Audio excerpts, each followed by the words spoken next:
शांति। 10-12 के ईश्वरीय महावाक्य हैं। मीठे बच्चे, देह अभिमान में आने से पाप होते हैं, इसलिए देही अभिमानी बनो। तुम्हारे मैनर्स बहुत अच्छे होने चाहिए, किसी को भी दुख नहीं देना है। प्रश्न है, 21 जन्मों की प्रारब्ध बनाने के लिए बाबा कौन सी सहज युक्ति बताते हैं? जवाब, बच्चे, यह ईश्वरीय बैंक है, इसमें जितना जमा करोगे उतना 21 जन्म प्रारब्ध पाएंगे। ईश्वरीय स्थापना के कार्य में सफल करने से ही जमा होगा, बाकी तो सबका देवाला निकलना ही है। ये है ही दुख धाम।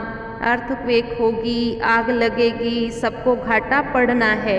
इसलिए कहते हैं, किसी की दबी रहेगी धूल में, किसी की राजा खाए, किसी की चोर लूट ले जाए, किसी की आग जलाए, सफली होगी उसकी जो ईश्वरीय अर्थ लगाए।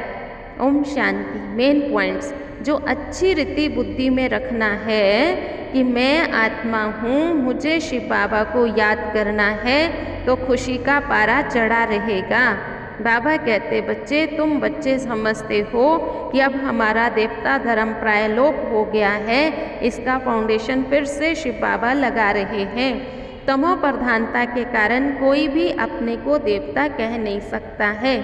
सारी सृष्टि पतित है, इसलिए पतित पावन बाप को पुकारा है। और क्या कहा है? पतित पावन आओ, आकर के हम सबके दुख हरो। अब बाबा कहते, बच्चे, मैं आया हूँ। बाबा को याद करने से ही तुम्हारे पाप कटेंगे। भल ले तो सबको चाहेंगे बाबा साथ, परंतु अगर याद करके पाप नहीं काटे तो फिर हिसाब किताब तो चुकतू करना पड़ेगा। चाहे योग बल से करो, चाहे सजाएं खा करके करो। बाबा कहते, जितना पवित्र बनेंगे उतनी कमाई जमा होगी। पुरुषार्थ नहीं करेंगे तो कुछ जमा नहीं होगा, घाटा पड़ जाएगा।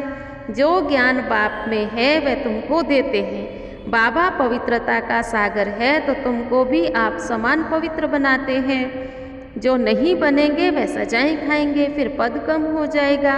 बाबा ने समझाया, गरीब की 1 पाई, साहूकार का 1 रुपया, दोनों में वर्षा बराबर मिलता है।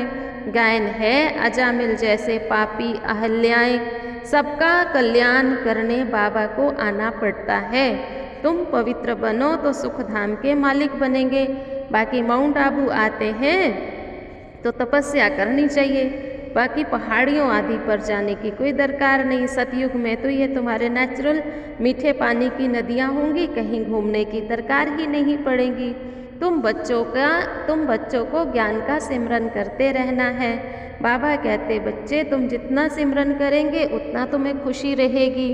बाबा कहते, देखो, कभी क्रोध नहीं करना, देह अभिमान में नहीं आना, तब पाप होते हैं। अच्छा, मीठे मीठे सिकिलधे बच्चों प्रति माता पिता बाप दादा का याद प्यार। Good morning. रूहानी बाप की रूहानी बच्चों को नमस्ते। धारणा है, अंदर में कोई खोट हो तो उसे निकाल देना है, सच्ची दिल रखनी है। देह अभिमान में आकर कभी क्रोध नहीं करना है। जब भी फुर्सत मिले तो याद की यात्रा में रहे कमाई जमा करनी है। वरदान है आज का, संपूर्ण समर्पण की विधि द्वारा अपनेपन का अधिकार समाप्त करने वाले समान साथी भव। जो वायदा है, साथ रहेंगे, साथ चलेंगे, साथ में राज्य करेंगे, इस वायदे को तभी निभा सकेंगे जब साथी के समान बनेंगे। समानता आएगी समर्पणमयता से। जब सब कुछ समर्पण कर दिया तो अपना व अन्य का अधिकार समाप्त हो जाता है। जब तक किसी का भी अधिकार है तो सर्व समर्पण में कमी है, इसलिए समान नहीं बन सकते। तो साथ रहना, साथ उड़ने के लिए जल्दी जल्दी समान बनो। स्लोगन है, अपने समय, श्वास और संकल्प को सफल करना ही सफलता का आधार है। आज का स्वमान रहेगा, मैं बाबा जैसा हूँ। बाबा जैसा मतलब प्यार का सागर, सुख का सागर, शांति का सागर। आप बाप समान बन कर के आज रहना है।